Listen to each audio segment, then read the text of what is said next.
जय माता दी। माँ भगवती दुर्गा आपकी मनोकामना पूर्ण करे। आप सभी को नवरात्रों की बहुत बहुत शुभकामनाएं। आज इस वीडियो में माँ दुर्गा के नौ स्वरूपों का संक्षिप्त वर्णन करेंगे।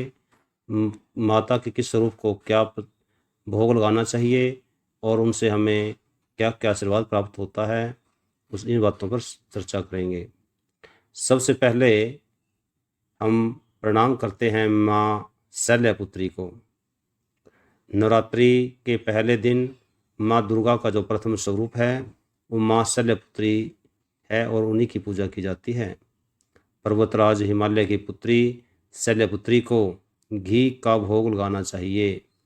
यदि संभव हो सके गाय का घी का भोग लगाना चाहिए और गाय में भी देसी गाय का घी हो सबसे अच्छा है।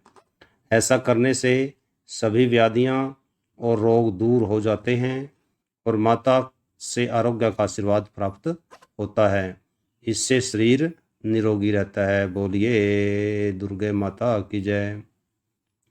माँ दुर्गा का दूसरा जो स्वरूप है वो माँ ब्रह्मचारिणी का है। बोलिए माँ ब्रह्मचारिणी की जय। नवरात्रि के दूसरा दिन माँ भगवती का दूसरा स्वरूप अर्थात माँ ब्रह्मचारिणी की पूजा की जाती है। माँ ब्रह्मचारिणी इस संसार की समस्त चर और अचर जगत की विधाओं की ज्ञाता है।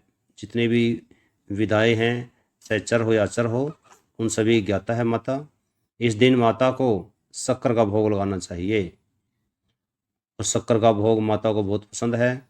इस भोग के लगाने से शरीर में सुख शांति बनी रहती है और चिरायु का वरदान प्राप्त होता है। बोलिए माता रानी की जय। माता का जो अगला स्वरूप है वो है माँ चंद्रघंटा। जैसे नाम से सब स्पष्ट है चंद्रघंटा। तो नवरात्रि के तीसरे दिन माँ भगवती का जो तीसरा स्वरूप है चंद्रघंटा की पूजा की जाती है।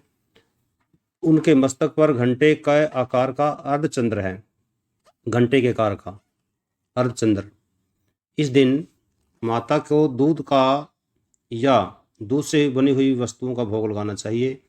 जैसे दूध तो है ही है, इसके अलावा दूध से बनी हुई वस्तुएं, खोया हो सकता है, मक्खन हो सकता है, आदि जितनी भी दूध से बनी वस्तुओं का भोग लगाना चाहिए। साथ ही भोग लगाने के बाद कुछ दान स्वरूप कुछ दक्षिणा भी देनी चाहिए गरीबों को। इससे करने से मानसिक शांति के साथ साथ परम सुख की प्राप्ति होती है। बोलिए माता रानी की जय।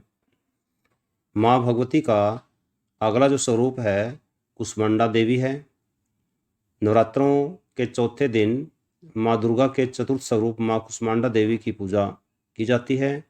इस दिन माँ को मालपुआ का नैवेद्य अर्पण करना चाहिए। मालपुआ द्वारा बता रहा हूँ। साथ ही इस भोग को मंदिर या गरीब और ज़रूरतमंद लोगों को दान भी करना चाहिए। ऐसा करने से माँ बुद्धि बल का आशीर्वाद देगी और निर्णय लेने की जो क्षमता है वो बढ़ जाती है। कुछ लोगों की निर्णय लेने की क्षमता बहुत कमज़ोर होती है, बार बार किसी भी काम में अड़े रहते हैं, फाइनल डिसीजन नहीं ले पाते। तो जो लोग फाइनल डिसीजन नहीं ले पाते तो उनको माँ कुष्मांडा स्वरूप की पूजा करनी चाहिए। अगला स्वरूप है माँ भगवती का स्कंद माता का। बोलिए स्कंद माता की जय। नवरात्रि के 5वें दिन माँ भगवती के पंचम स्वरूप स्कंद माता की विधिवत पूजा की जाती है। ब्रह्म स्वरूप संत कुमार की माता होने के कारण इनको स्कंद माता कहा गया है। नवरात्रि के 5वें दिन केले का नैवेद्य चढ़ाना बहुत शुभ माना जाता है। केले का ऐसा करने से कैरियर में ग्रोथ होती है और परिवार के जो सदस्य हैं वो अपने अपने क्षेत्र में तरक्की करते हैं। बोलिए माता रानी की जय। माँ भगवती का अगला स्वरूप है माँ कात्यायनी। नवरात्रि का जो छठा दिन माँ कात्यायनी को समर्पित है। माँ भगवती का जो छठा स्वरूप है माँ कात्यायनी की ही पूजा की जाती है। महर्षि कात्यायन के यहाँ पुत्री के रूप में जन्म लेने के कारण इनका नाम कात्यायनी पड़ा। छठवें दिन माँ भगवती के स्वरूप को शहद का भोग लगाना अति उत्तम होता है।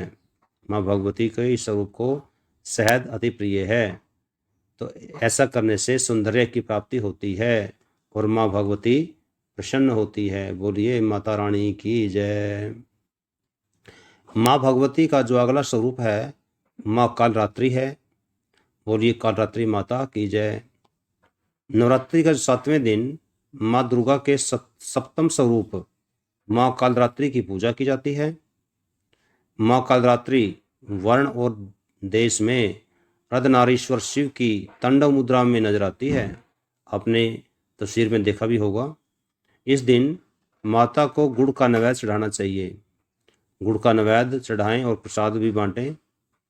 ऐसा करने से शत्रुओं से मुक्ति मिलती है और संकटों में माँ रक्षा करती है। बोलिए माता रानी की जय। माँ भगवती का अगला स्वरूप है माँ महागौरी का है। नवरात्रि के 8वां दिन माँ दुर्गा के अष्टम स्वरूप महागौरी की पूजा अर्चना की जाती है। इन्होंने अपनी तपस्या से गौर वर्ण प्राप्त किया था। नवरात्रि के 8वें दिन महागौरी को नारियल का भोग लगाना चाहिए।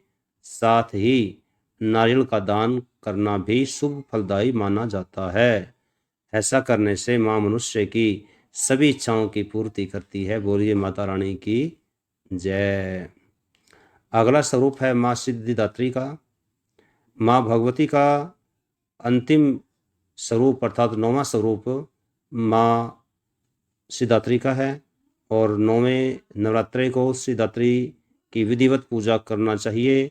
इस दिन माता को चना हलवा का भोग लगाना चाहिए। साथ ही कन्या पूजन करनी चाहिए। ऐसा करने से घर परिवार में सुख शांति बनी रहती है और माता के आशीर्वाद से समृद्धि आती है। बोलिए माता रानी की जय। तो भक्तों, आपको माँ दुर्गा के 9 के 9 रूपों का संक्षिप्त वर्णन, माता के 9 के 9 वर्णों में 9 के 9 दिन क्या क्या भोग लगाना चाहिए और माता से क्या आशीर्वाद प्राप्त होता है, इसका वर्णन किया। जो वीडियो बताया गया है ये तो आपने करना ही है। इसके अलावा आपकी जो कुल परंपरा है, कुल परंपरा के अकॉर्डिंग आप अपना करते रहें और साथ में जो आज बताया गया है इसको भी अपनाएं ताकि आपकी सब मनोकामना माता पूर्ण करें। जय माता दी, जय माता दी, जय माता दी। सर्वमंगल मांगले शिवे स्वार्थ साधिके शरण्ये त्र्यंबके गौरी नारायणी नमोस्तुते। सर्वबाधा विनिर्मुक्तो धन धान्य स्थान्विता मनुष्य मत प्रसादेन भविष्यति न संशया। मंगल भवन